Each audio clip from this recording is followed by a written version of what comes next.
No vídeo dessa semana, vamos continuar aquela série sobre como avaliar os exames. Dessa vez falando dessas aqui, ó, das articulações temporomandibulares. Vamos ao vídeo.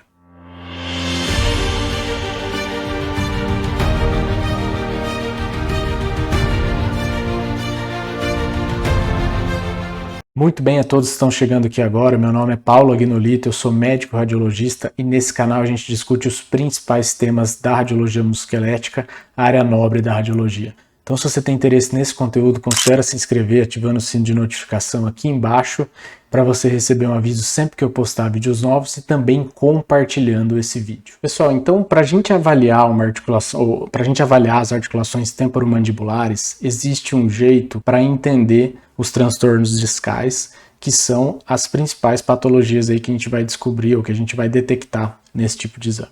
E como é que eu faço? Então, a primeira coisa que eu faço, pessoal, é colocar na tela o plano coronal com o plano sagital, ponderado em T1, né? Então, primeiro, alguns comentários sobre protocolo de ATM. Então, é fundamental que no seu protocolo de ATM exista uma aquisição no plano coronal ou mesmo uma aquisição no plano axial do crânio para você saber que lado da ATM que você está avaliando naquele sagital que está na tela. Então, voltando, vou repetir. É preciso utilizar o plano coronal ou o plano axial como gabarito, como referência para você saber se você está avaliando nos planos sagitais o lado direito ou o lado esquerdo, tá? Dito isso, então, pessoal, está aqui a nossa correspondência entre o plano coronal de um lado, que aqui eu entendo que seja o direito, com o plano coronal do outro lado, que eu entendo que seja o esquerdo.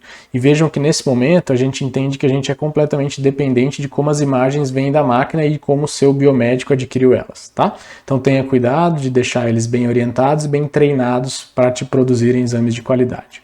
Então, feito isso, eu vou utilizar o T1 com a boca fechada, né? Que o protocolo de ATM inclui aquisições com o paciente com a boca fechada e depois aquisições com a boca aberta. Determinados protocolos acrescentam, inclusive, uma aquisição dinâmica, em que é filmado, entre aspas, né, a abertura da boca do paciente. Isso não é necessário exatamente para o diagnóstico, mas de fato é uma sequência bastante elegante. Então, feito a correlação entre um plano e outro, aí sim eu deixo na tela ali, ó, o sagital de um lado para eu avaliar, ó, medula óssea, contornos ósseos, e eu preciso da minha linha de referência para saber se eu estou avaliando um lado ou o outro, né? Então eu vejo aqui eminência articular, cavidade glenoide e côndilo mandibular de um lado e do outro, em busca de alterações ósseas, alterações da medula óssea, né? E para isso eu sempre deixo na minha referência para eu saber se eu estou vendo o lado direito ou o lado esquerdo. Feita essa avaliação inicial da medula óssea e das estruturas ósseas, contornos ósseos, irregularidades, etc., eu passo para o plano sagital com a boca fechada, ponderado em DP com FAT7 ou T2 com FAT7, né? Independente do que você vai ter de melhor aí na sua máquina, você vai precisar de uma sequência com FAT7 no plano sagital com o paciente com a boca fechada. Que daí sim, pessoal, essa vai ser a sequência ideal para a gente avaliar essa estrutura aqui, que são que é o disco, famosíssimo disco articular, né? E o disco articular, pessoal, na sequência T2 ou DP com FAT7, ou melhor, na verdade na sequência sagital, eu espero que ele fique numa posição. Pessoal, aproveitando o vídeo dessa playlist sobre como avaliar os exames, eu queria falar um pouquinho sobre o MSK Essentials, que é um curso que eu criei baseado nessa playlist, nesse formato de aulas. Então, aqui a gente geralmente pega um exame normal e discute o roteiro de como avaliar aquele exame, né?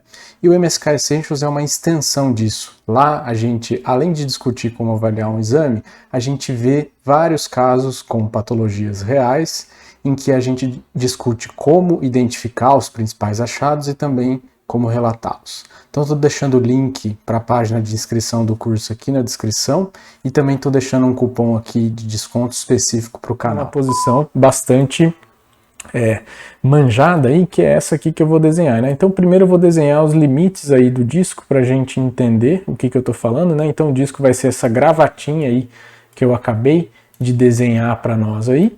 E eu espero, pessoal, que com a boca fechada, se eu fizer uma circunferência aqui no côndilo mandibular, vejam lá, a gente gosta muito desse negócio de horas, né? Então, se eu dividir essa circunferência em quadrantes, que nem a gente gosta de fazer para o lábio do acetábulo ou para o lábio da glenoide, né?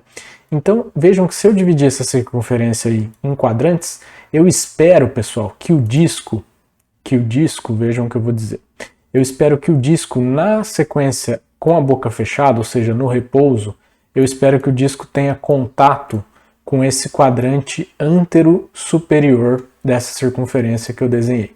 E vejam vocês aí, pessoal, que é exatamente o que está acontecendo, né? O disco, essa porçãozinha mais posterior do disco, está tendo contato com essa porção mais antero superior do côndilo mandibular. Certo? Isso é muito importante, entenda essa anatomia e, se preciso, no começo até faça todos esses desenhos que eu fiz aí para vocês, tá? E o disco, pessoal, eu espero que ele seja uma estrutura com baixo sinal em todas as sequências, e esse grau de alteração de sinal que esse disco já apresenta aqui, eu vou interpretar como sendo uma degeneração inicial. Aqui o raciocínio que a gente vai utilizar é muito semelhante a um menisco. Se isso aqui fosse um menisco, talvez você falasse que esse menisco tem alteração de sinal intrasubstancial, mas sem delimitação de rupturas, né? E essa, pessoal, é a avaliação do disco no plano sagital. Claro que eu ainda vou utilizar aqui o plano coronal, né? E eventualmente é um pouquinho mais difícil de entender o que é o disco no plano coronal, mas ele é essa estrutura aqui, ó, que está na ponta da seta, pessoal. E no plano coronal é exatamente isso que eu espero. Eu espero que o disco ele fique interposto entre a cavidade glenoide e o côndilo mandibular, né? E aí, pessoal, eu vou fazer a avaliação de um lado e de outro, né? Sempre colocando o coronal como referência na tela, né? E percebam que a anatomia de um lado e de outro ela se reproduz, já que esse é um exame que eu peguei propositalmente normal, ou seja, com pouquinhas alterações do tipo essa degeneração que eu acabei de descrever para vocês. Mas percebam que o disco desse lado também está em contato com a porção antero superior daquela circunferência que eu acabei de desenhar, então do outro lado, né? Então eu vou desenhar aqui os limites do disco desse lado, só para a gente entender que ele tem aquele formato mesmo de gravata borboleta, né?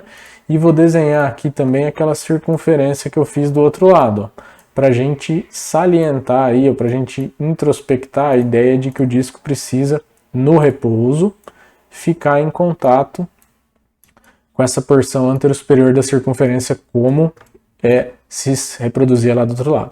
E aqui no plano coronal, pessoal, vejam que a gente tem aqui, ó, o disco, que é essa estrutura de baixo sinal linear ali, interposta entre o côndilo e a cavidade glenoide, como eu espero que seja, certo? Então, pessoal, com isso a gente acabou de entender como devem ser as características de sinal, da forma e da morfologia do disco e como ele deve estar no repouso, ou seja, com a boca fechada. E para isso utilizando o plano sagital e o coronal, certo? Aí o próximo passo agora, pessoal, vai ser pedir, né, para o paciente, o técnico faz isso para a gente, pede para o paciente abrir a boca. E aí o que eu espero que aconteça quando eu peço para o paciente abrir a boca? Eu espero exatamente isso, pessoal, que a anatomia fique dessa maneira que a gente está vendo aqui, ó. Então eu espero que eu veja a eminência intercondiliana, ou a eminência articular, desculpa, o côndilo da glenoide e o disco interposto entre essas estruturas, de um lado e de outro, né? E no plano coronal, a gente nem faz com a boca aberta, a gente só adquire uma sequência no plano coronal que vai servir como referência de lateralidade. E no plano coronal, no plano sagital com boca aberta, então eu espero que isso se reproduza, que nem eu falei, de um lado e de outro. Eminência articular e côndilo da glenoide alinhados e o disco perfeitamente interposto entre essas estruturas. Com isso, pessoal, você termina a avaliação das articulações temporomandibulares e garante que não haja transtornos discais, ou seja, subluxações e luxações, que são aí, pessoal, a principal causa de realização de exames de articulações temporomandibulares, que é para a gente decidir se tem ou não subluxações ou luxações dos discos, que a gente pode chamar em conjunto de instabilidade. Então, pessoal, pela aula de hoje era isso, um abraço e até a próxima.